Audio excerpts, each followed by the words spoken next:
يقول النبي صلى الله عليه وسلم: كل أمة تجثو على ركبها أمام نبيها. كل أمة محشورة أمام النبي الذي بعث عندها ولها. فيموج الناس: يا آدم، الحديث الشهير المعروف: اشفع لنا عند ربك. أبو البشر: نفسي نفسي. اذهبوا إلى نوح، ويأتون إلى نوح: نفسي نفسي، من نبي لنبي، حتى يقول: اذهبوا إلى إبراهيم فإنه أبو الأنبياء. ويذهبون الناس، كل الناس أمة محمد ومن قبله عليهم الصلاة والسلام. فإذا أقبلوا على إبراهيم: يا إبراهيم أنت أبو الأنبياء، اشفع لنا. قال: نفسي نفسي. اذهبوا إلى موسى كليم الرحمن، كليم الله. يروحوا لموسى: يا موسى أنت كليم الله، واصطفيتك بكلامي. الله اصطفاه برسالته وبكلامه. ويقول: نفسي نفسي. اذهبوا إلى عيسى فهو روح الله وكلمته. ويذهبون إلى عيسى ويقول: نفسي نفسي. اذهبوا إلى محمد صلى الله عليه وسلم. أول مرة في تاريخ البشرية تجتمع البشرية قاطبة على رجل واحد، وهو رسولكم صلى الله عليه وسلم. يا رب، فرح النبي، يتوقع أنها أمته، ينتظركم، يحبكم صلى الله عليه وسلم. صلوا عليه وسلموا تسليما. هذا الإمام النبي المعصوم ضرب، شجت رباعيته، طردوها للطائف، هام على وجهه، اتهموا زوجته، اتهموا فراشه، قالوا ساحر، قالوا شاعر، قالوا مجنون، ينزل ملك الجبال اطبق عليهم. لا، لعل الله يخرج من أصلابهم من يقول: لا إله إلا الله. هذه رحمة محمد عليه الصلاة والسلام، عذب لأجلنا. ما من نبي قبلي إلا دعا الله واستجاب الله له. دعا الله متى؟ لما آذوه قومه دعا عليهم. إلا أنا خبأت دعوتي، خبأتها لأمتي شفاعة يوم القيامة، شفاعة يوم القيامة.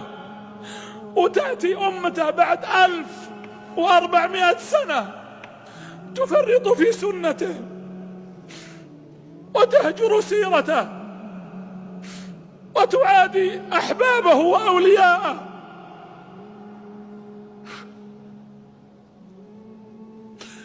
هذا النبي ما وصل الدين إلينا إلا على تعبه ودمه. تقول عائشة رضي الله عنها: يا رسول الله، حدثني عن أصعب ليلة مرت عليك. قال: يا عائشة، لقد مر علي ليلة طردني أهل الطائف، همت فيها على وجهي من شدة ذلك الموقف. كان يناجي ربه، هو يتوقع النبي أن الله غضب عليه، لأنها ماتت خديجة ومات أبو طالب مباشرة، ثم ذهب إلى القبائل ورفضوه، وذهب إلى الطائف ورفضوه، فظن أن الله قد غضب عليه فرفع أكفه: اللهم إني أشكو إليك ضعفي وقلة حيلتي وهواني على الناس، أنت ربي ورب المستضعفين، إلى من تكلني؟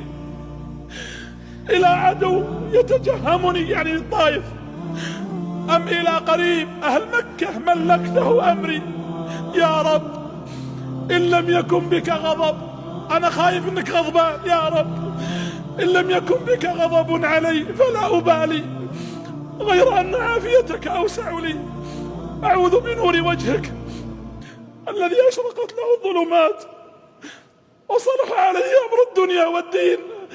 وجلس يبتهل صلى الله عليه وسلم يدعو ربه: يا رب، إن لم يكن بك غضب، أنا خايف إنك غضبان يا رب، إن لم يكن بك غضب علي فلا أبالي، غير أن عافيتك أوسع لي.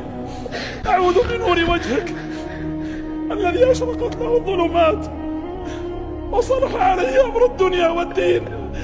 وجلس يبتهل صلى الله عليه وسلم يدعو ربه: أسألكم بالله، ألا يستحق هذا النبي الإمام المعصوم أن نتبع سيرته وأن ننظر في أسرار حياته صلى الله عليه وسلم. رؤوف وحريص بالمؤمنين عليه الصلاة والسلام. فيقف عليه الصلاة والسلام يشفع والأمم تعرض، ولما رأى السواد في الأفق قال أمتي أمتي، لكن قال الله لا، هذه ليست أمتك، هؤلاء أمة موسى عليه السلام.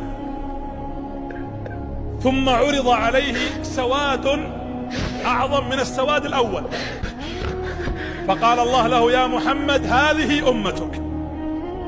ففرح النبي من كثرتهم، فقال له رب العالمين ومنهم 70,000، الله يجعلنا وإياكم منهم يا رب العالمين، يدخلون الجنة من غير حساب ولا عذاب. 70,000 كان بإمكان النبي أنه يكتفي بهذا العدد. ماذا فعل الرسول؟ الحديث في مسند الإمام أحمد، حديث أبو بكر، وهو حديث صححه أهل العلم.